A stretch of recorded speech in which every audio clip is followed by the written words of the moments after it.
So this guy is a footnote to history. He's an interesting footnote, but his name was Lorenzo Juliano. He was born in Naples, and he was a greengrocer when he came to the U.S. He moved to Blue Island. Uh, be- that's for those of you who haven't been. It's a city in near Chicago.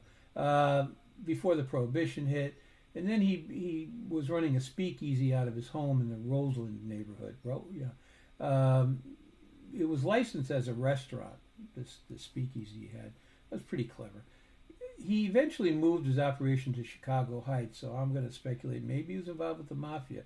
Chicago Heights was the seat of the mafia early on. He had a couple of run-ins with the law. He was arrested for transporting beer into Indianapolis. That was a federal indictment. His name was bantered back and forth at having been one of the killers of Diamond Joe Esposito. I don't know. You know, what happens is every time a name came up that the newspaper people didn't know, they'd say, well, this guy probably killed whoever was the favorite murder victim of the day, Diamond Joe Esposito. So I don't know. Maybe he did, maybe he didn't. At some point, he got hooked in with the Capone mob because he manufactured alcohol, and that immediately made you very popular with the Capone mob. They had more orders than they could fill. They needed all the booze they can get.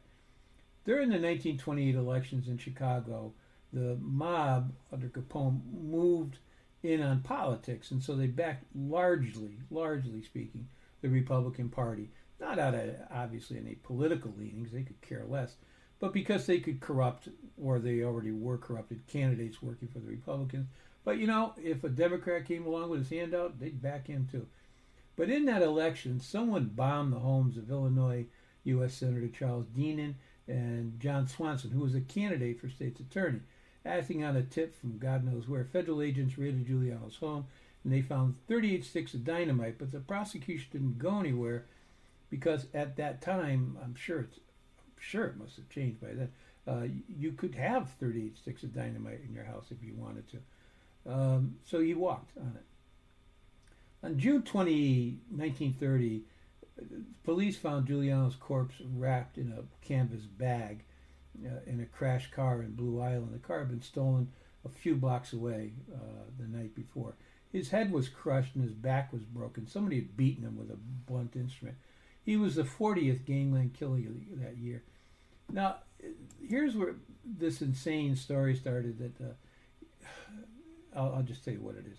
That the Untouchables had raided a concession stand, probably a beer thing run by Giuliano, and they leaped in their car, Giuliano's boys, and they drove over the border to Dyer, Indiana, and the agent followed them, and they killed the agent.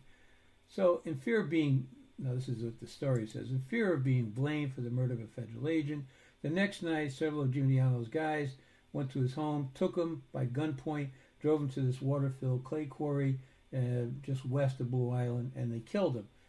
But I checked. No members of the Untouchables were ever killed, for one thing, or even shot for that matter, and in the line of duty.